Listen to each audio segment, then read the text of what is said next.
Hello and welcome. You are tuning in to the One More Bitcoin channel. I am genuinely pumped for today's deep dive because we are tackling an absolute giant today. And I mean, I don't use that word lightly. We're talking about a tech behemoth that has been quietly, almost secretly, plotting this massive comeback in the crypto space. It is great to be here. And plotting really is the right word for this. It feels like they have been out in the wilderness for years, just kind of sharpening their knives, waiting for the exact right moment to re-enter the arena. Exactly. We are talking about Meta, formerly Facebook. Now, if you have been in the crypto game for, more than 5 minutes, you have the scars from the Libra and Diem era. It was supposed to be the global currency, the so-called Bitcoin killer, and then it was an absolute faceplant. Regulators hated it, banks hated it, basically everyone hated it. Oh yeah, it was a spectacular disaster. Truly one for the history books. Right. But we are doing a deep dive today into a really fascinating piece of analysis from the One More Money blog that suggests Meta is back. But the thesis here is that this new strategy looks absolutely nothing like the past. That is the crucial key here. If you are expecting Mark Zuckerberg to announce Facecoin again, you are looking in the completely wrong direction. The analysis we are looking at from the One More Money blog, which is titled The Meta Stablecoin Pivot, argues that Meta has completely abandoned the idea of being a bank. They don't want to be the currency anymore. They want to be the pipes. Right. The financial infrastructure integrator, which is a mouthful. It sounds incredibly boring, doesn't it? Sounds exactly like plumbing. It is plumbing, but I mean, it is plumbing for a $200 billion market. Mm-hmm. And they are leveraging 3.3 billion users. When you control the pipes for half the planet's population, boring suddenly becomes incredibly profitable. 3.3 billion. It is hard to even visualize that many people. That is effectively half the world. But before we get to the future, we have to address the elephant in the room. The One More Money blog spends some time analyzing the ghost of Libra. Why did it fail so hard? Because, if they don't fix those underlying problems, this new plan is just dead on arrival too. The blog breaks this down really well, actually. They describe the Libra and Dam era, which was roughly 2019 to 2022, as being politically tone-deaf. Tone-deaf is putting it very mildly. Right. Just think about what Libra was trying to be. It was a synthetic currency. It was a basket of global currencies backed by Meta. When you walk into a meeting with the Federal Reserve or the European Central Bank and say, hey, we are going to create a new money that competes with the dollar and the euro, you aren't launching a startup. You are challenging national sovereignty. You are absolutely poking the bear. And not just any bear. You're poking the central bank bear. Precisely. You are directly threatening their control over monetary policy. So the response was entirely inevitable. Heavy regulation, asset sell-offs, and eventually a total retreat. But the pivot described in the One More Money blog is brilliant because it is a total 180. Meta Stablecoin 2.0 isn't about building a parallel system. It is about building compliant rails inside the existing system. So instead of saying we are going to destroy the banks, the message is we are going to help the banks move money faster. Exactly. They are moving from currency creator to distribution platform. They don't want to print the money anymore. They just want to move it. And that fundamental shift is what allows them to survive all the regulatory heat. Speaking of regulatory heat, the environment has changed, hasn't it? I mean, government didn't just wake up and decide to trust Meta out of the kindness of their hearts. The blog points to a very specific piece of legislation, the Genius Act. Yes, the Genius Act, passed in July 2025. This is the secret weapon that the blog talks about. I always have to laugh at the acronyms in this industry. What does Genius actually stand for again? Okay, take a deep breath. It is the Guiding and Establishing National Innovation for United States Stablecoins Act. You just know someone in Washington spent a really long time working backward from the word genius to get those exact words. Oh, they definitely did. But despite the silly name, the legislation is historically significant. The One More Money blog details how this act provided the definitive regulatory green light. Before this act, stablecoins were in this terrifying gray area.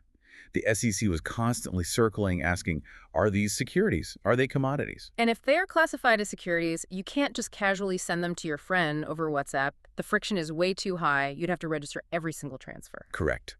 The Genius Act solved three massive problems for the industry. First, it explicitly defined payment stablecoins as not securities. That effectively tells the SEC to stand down. Second, it mandates a strict one-to-one reserve backing. Meaning for every digital USDC or whatever, there is a literal US dollar or a treasury bill sitting in a bank vault somewhere. Yes. There is no algorithmic magic allowed anymore, no fractional reserves. It has to be fully backed by cash or short-term U.S. treasuries. And third, it requires monthly public audits. So it completely removes the whole trust me bro element of crypto. It makes them boring, safe, and legal. They are regulated digital payment instruments now. Oh. And for a huge company like Meta, which is publicly traded and constantly under a microscope, they couldn't move a single muscle until this law was signed. Now that it is, the floodgates are open. Okay, so the law is the shield. Now let's talk about the sword, the actual technology, because I think a lot of our listeners hear Meta and crypto, and they immediately assume there's going to be a Zuck coin or a Meta token that they need to rush out and buy. And that is the biggest misconception by far.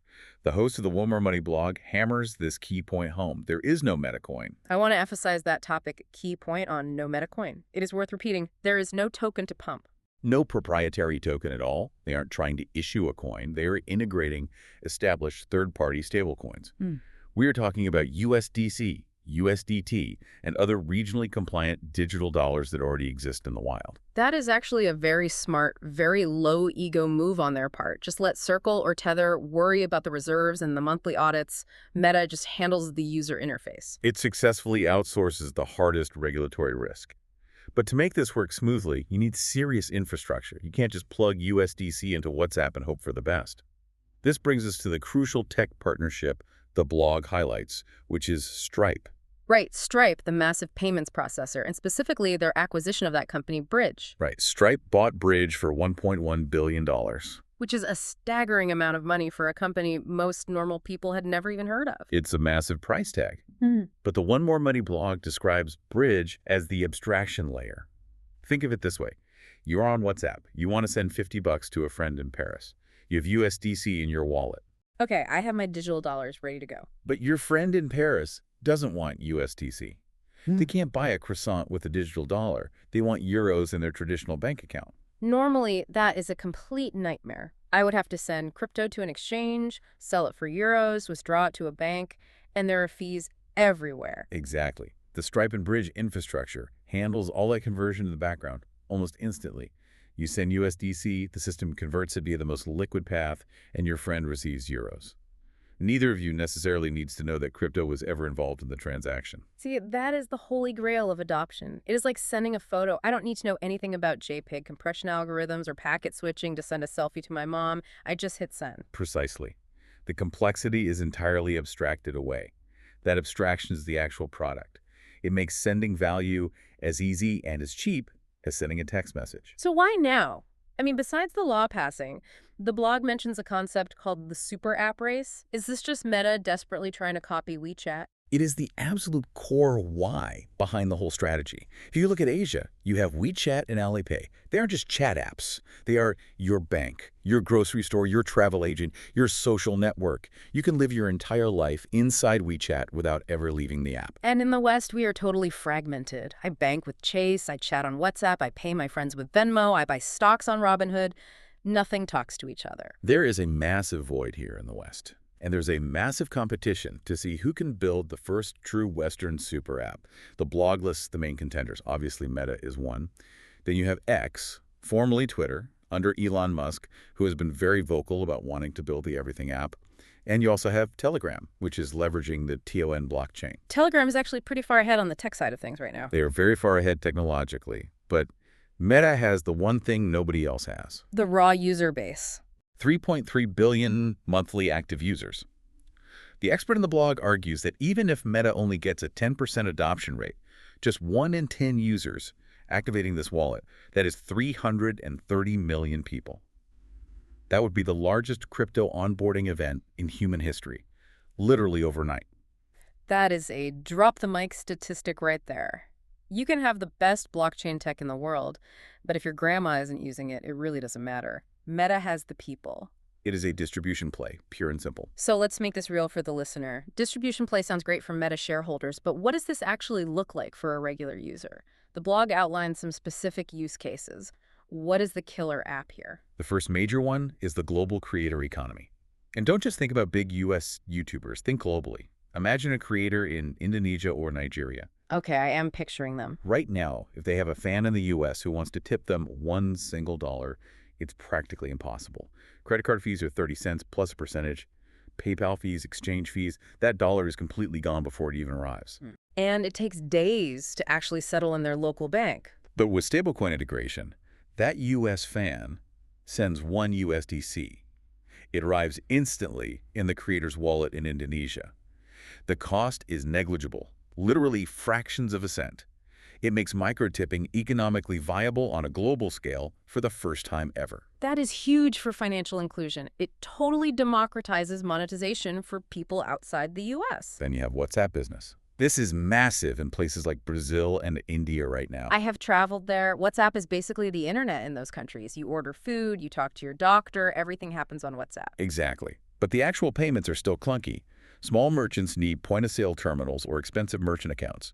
With this new integration, the wallet is right inside the chat. The chat thread literally becomes the cash register. No extra hardware needed at all. It totally removes the friction of asking, how do I pay you? And the third one, which is perhaps the biggest in terms of sheer volume, is remittances. The global remittance market exceeds $800 billion a year. And Western Union or SWIFT takes a massive, massive cut of that every time. It is practically predatory. It can take 2 to 5 days to send money to family abroad, and intermediaries take a cut at every single step. The One More Money blog notes that Meta is targeting up to a 40% cost reduction compared to those legacy systems. That is real money staying in the pockets of families who actually need it. That is the true white hat argument for this whole endeavor. It definitely is. But, and here's where I have to put my skeptic hat on for a second. Meta is a giant corporation. They exist to make money for shareholders. If there is no Metacoin to pump and dump and the transaction fees are super low, like you said, where is the profit coming from? That is the billion-dollar question. The blog outlines the revenue model, and it is an interesting mix of standard fintech and, well, standard Meta. Go on. First, sheer volume. Even tiny fractions of a cent on billions of transactions add up to real revenue. Second, subscriptions. They will be charging merchants for premium dashboard features on WhatsApp Business. Third, the FX spread, which means taking a tiny clip when converting dollars to euros in the background. Okay, standard banking stuff so far. Well, the fourth one is the one that should really make your ears poke up. Advertising data synergy. There it is, the data. It always comes back to the data. Stablecoin transaction data is incredibly valuable. If Meta knows exactly what you are buying, who you are paying, and when you are sending money, that totally completes the loop on their consumer profile of you. So if I pay my personal trainer $50 via WhatsApp, suddenly my Instagram feed is full of protein powder and Gymshark ads. Better targeting equals higher ad premiums. It is a dual monetization engine for them. They make money on the movement of money itself, and they make even more money on the data about the movement of money. Which brings us squarely to the risks involved here. Because you can't say meta and financial data in the same sentence without people getting extremely nervous. The blog calls this the trust deficit. 2 words for you. Cambridge Analytica. Right. People definitely haven't forgotten about that. There is a deep psychological resistance there. Will users actually trust Meta with their financial life when they've had so many issues trusting them with their social life? It is a huge ask to say, hey, we lost your personal data that one time, but trust us with your life savings. It feels a little dystopian. Like, do we really want one single company knowing who our friends are, what news we read, and exactly how we spend our money? That is the massive gamble. Meta is betting that convenience ultimately outweighs privacy concerns. And if we look historically, convenience almost always wins. That is a depressing but highly accurate point. Convenience really is the ultimate drug for consumers. Are there other risks mentioned in the One More Money blog? 2 more big ones. There is regulatory gap risk. Even with the Federal Genius Act, you still have state regulators to deal with. New York has the strict BIT license. California has its own rules. There will be a period of intense friction between the 2026 launch and full federal enforcement in 2027, where things could get very messy legally. And security. It is the ultimate prize for global hackers. If you are managing billions of interconnected financial wallets, you are the biggest target on planet Earth. A single large breach could derail the entire project overnight. If people lose real money, they will never, ever trust the platform again. So, extremely high risk, but astronomically high reward. What is the timeline looking like for all this? When do we actually see this in our phones? The roadmap detailed in the One More Money blog is very aggressive. Phase 1 is supposedly happening in the second half of 2025, so later this year. That is alpha wallet testing using those Stripe APIs we talked about. Wow, that is incredibly soon. Then Phase 2, in the first half of 2026, is the WhatsApp business beta in those high adoption regions like Brazil and India. And finally, Phase 3, the full global rollout, is late 2026. Right in time for the Genius Act to fully kick in by 2027. Exactly. They're basically building the car while driving it to the starting line, so they're ready to race the exact moment the law is fully enforceable. It is a bold strategy. So, looking at the crystal ball to wrap this up, what is the final verdict from the blog? Is this a buy signal for, well, for anything? The expert from the blog puts it clearly this way. The outlook is neutral to bullish for the stablecoin issuers, companies like Circle, and infrastructure providers like Stripe.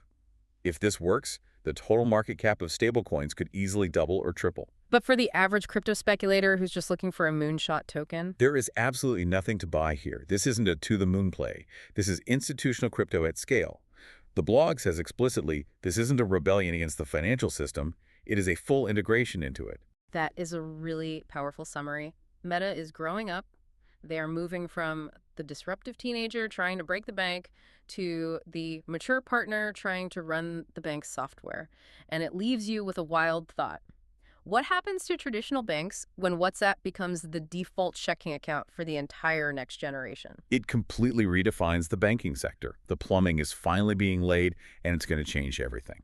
All right, before we wrap up today's deep dive, I need to read a quick disclaimer for you all. Please remember that the content we discussed today is for educational purposes only and does not constitute investment advice.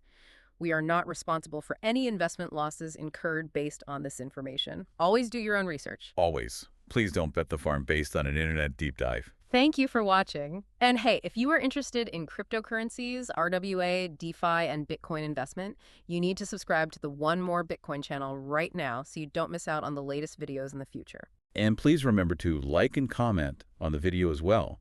We really want to know what you think about this topic. Do you trust Meta with your wallet? Exactly. We read the comments, so let us know. Thank you for watching again. See you in the next podcast about blockchain, Bitcoin, and crypto.